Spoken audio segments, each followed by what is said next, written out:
Chaque seconde est désormais comptée sur ce chantier. Ingénieurs, électriciens, ouvriers n'ont qu'un peu plus d'un mois pour livrer la nouvelle usine de Farm Ivoire Nouvelle, située dans la zone industrielle de Yopougon à Abidjan. Au mois de septembre 2016, la seule unité de production de soluté, une solution pour perfusion, en Côte d'Ivoire, entrera dans une nouvelle ère, celle de la modernité. Ali dirige les travaux d'extension de Farm Ivoire Nouvelle depuis mars 2015. Il a vu naître ce joyau. Generally, this project was designed from A to Z since Ce projet a été conçu de A à Z en commençant par les services clés, les services généraux que nous utilisons pour la conception, y compris les machines qui se trouvent à l'arrière telles que le refroidisseur, le chauffe-eau et une unité de réfrigération qui constituent les éléments de la machine de production pour les besoins essentiels du site.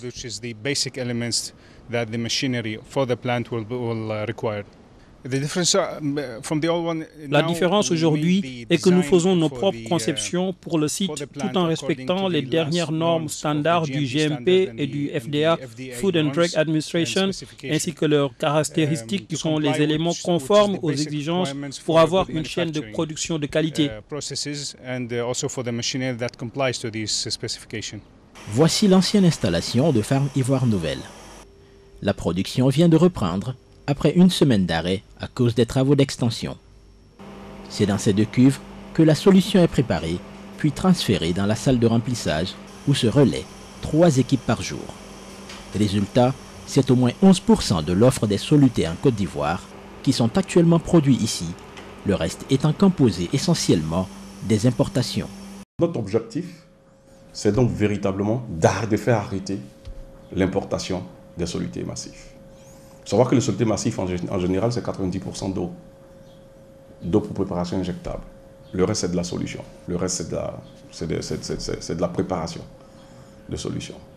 Donc aujourd'hui, on est dans un pays qui aspire à l'émergence, qui est en fait à 80%, 90% d'importation d'un produit défini comme essentiel, d'un produit défini comme produit d'urgence. L'investissement que Farm Ivoire Nouvelle fait en ce moment, et qui va être opérationnel très bientôt, d'ici la fin de l'année, va inverser la tendance.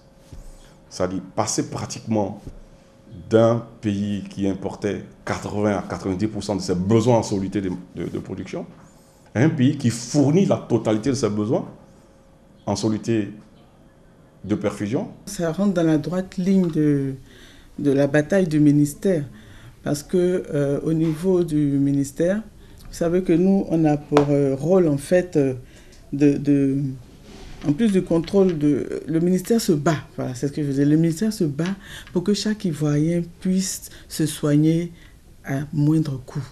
Et vraiment se soigner. Ça, c'est un des chevaux de bataille du ministère. Et à ce titre, l'importation doit être réduite au maximum si on veut diminuer le coût des médicaments essentiels. Alors, si Farm Ivoire Nouvelle augmente sa capacité de production, c'est tant mieux, nous sommes preneurs, parce que ça va augmenter diminuer la quantité de médicaments importés, et donc réduire les coûts, faciliter la disponibilité, l'accessibilité du médicament. La modernisation de l'outil de production de soluté de la Côte d'Ivoire par l'installation d'une nouvelle ligne de production avec une remplisseuse aseptique automatique vise à porter la capacité de production à 12 millions de flacons de soluté pour perfusion intraveineuse par an contre 4 millions actuellement. Les travaux ont coûté un peu plus de 5 milliards de francs CFA, dont près de 50% financés par la BOAD, la Banque ouest-africaine de développement. En dépit de cet investissement, Farm Ivoire Nouvelle, comme toutes les unités de production de la sous-région, reste tributaire de l'importation de matières premières, faute d'industrie chimique.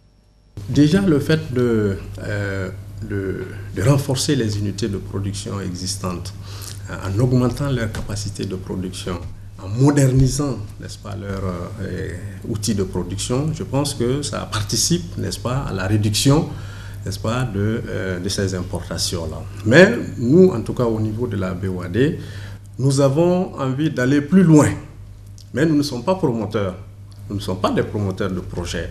Nous sommes là pour accompagner les promoteurs, pour accompagner les États dans la résolution, dans la recherche de solutions à un certain nombre de problèmes. Eh bien, nous sommes tout à fait disposés à aller plus loin, n'est-ce pas? Pourquoi ne pas financer des unités de recherche, des unités de recherche de certains vaccins, de certains médicaments, etc., etc. En tout cas, c'est un secteur qui est extrêmement important pour la BOAD parce que, bon, la santé n'a pas de prix. Et donc, la BOAD est tout à fait dans son rôle en décidant d'accompagner ce type de structure-là. L'offre globale de médicaments en Côte d'Ivoire se chiffrait à environ 150 milliards de francs CFA en 2012.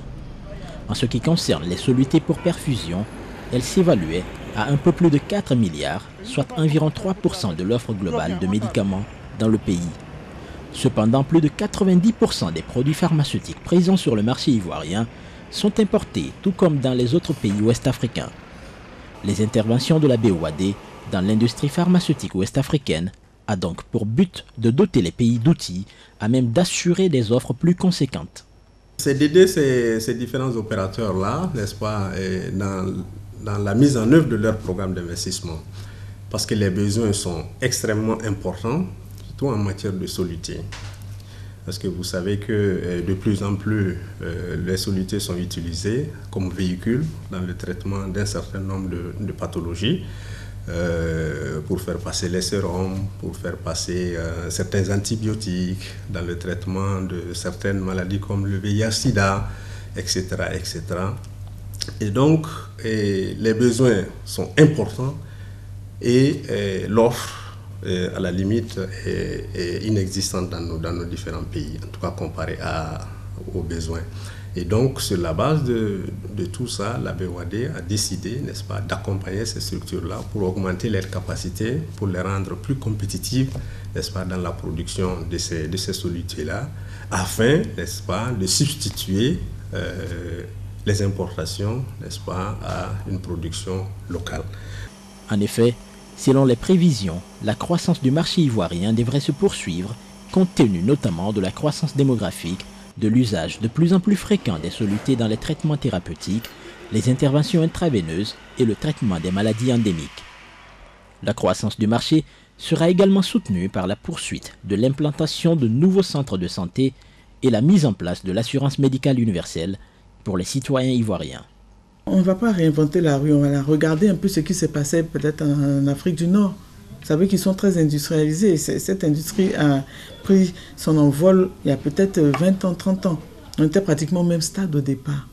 Et eux, ils sont arrivés vraiment à un niveau qui n'a rien à voir avec nous. Ça veut dire qu'ils ont été accompagnés en termes de facilité. C'est ce que d'ailleurs on fait. On facilite la fiscalité, les importations de matières premières et d'équipements. Il y a des facilités aussi au niveau de la douane, des facilités même à notre niveau, on les accompagne. Quand au départ, ils ne sont pas tout à fait prêts, on les accompagne en mettant la réglementation, en les aidant au niveau de la réglementation. Il y a aussi un accompagnement au niveau du CPC. Et maintenant, en termes de nouveautés, il y a le VITIB, qui est en train de mettre en place une zone industrielle pharmaceutique. L'usine rénovée de Farmivoire Nouvelle permettra de baisser sensiblement le coût de production d'environ 30%. Eu égard à ce gain de productivité et à la baisse des coûts unitaires de production, elle pourra se repositionner sur le marché ivoirien, mais aussi sur le marché ouest-africain et dans une moindre mesure sur le marché africain, avec des avantages notamment en termes de proximité. Les 6 mois qui viennent, un pays comme le Burkina pourra dire « je réduis à cause du délai de commande, parce que j'ai maintenant un producteur de la même qualité que celui qui était à l'international, je réduis mon délai de commande pour, à la fin, réduire mon niveau de stock dans ce produit, parce que je sais que je peux commander sous 1 mois au lieu de 3 et être livré. Réduire les délais de commande, c'est gagner de l'argent. Réduire les délais de commande, c'est réduit l'immobilisation en termes de stock, réduit les délais de commande, c'est réduire les frais financiers. Ce que cela va changer, c'est d'abord le niveau de production. Parce que bon, on est quand même parti pour installer toute une chaîne de production qui peut produire, en tout cas en année de croisière, plus de 10 millions d'unités. Ce qui était loin, n'est-ce pas, de la capacité initiale. Ça c'est d'une part, mais d'autre part, ça permet, n'est-ce pas, comme je l'ai dit, avec l'arrivée du nouveau fonds d'investissement, ça permet, n'est-ce pas, de rendre la gestion plus transparente, de mettre en place des outils de management et de gestion plus efficaces. Ça donne une information transparente à tous les partenaires financiers et non financiers impliqués dans la mise en œuvre du projet, etc., etc. Donc nous nous attendons véritablement à ce que cette entité-là change d'échelle. Ce projet s'inscrit en droite ligne avec la vision de la Côte d'Ivoire d'être émergente à l'horizon 2020, l'industrialisation étant un axe majeur du PND, le Programme national de développement. Le pays mise avant tout sur la transformation structurelle de son économie. Cela passe par le développement d'un secteur industriel diversifié. Au moins 21% des dépenses publiques du PND 2016-2020 seront ainsi investies dans cet immense chantier.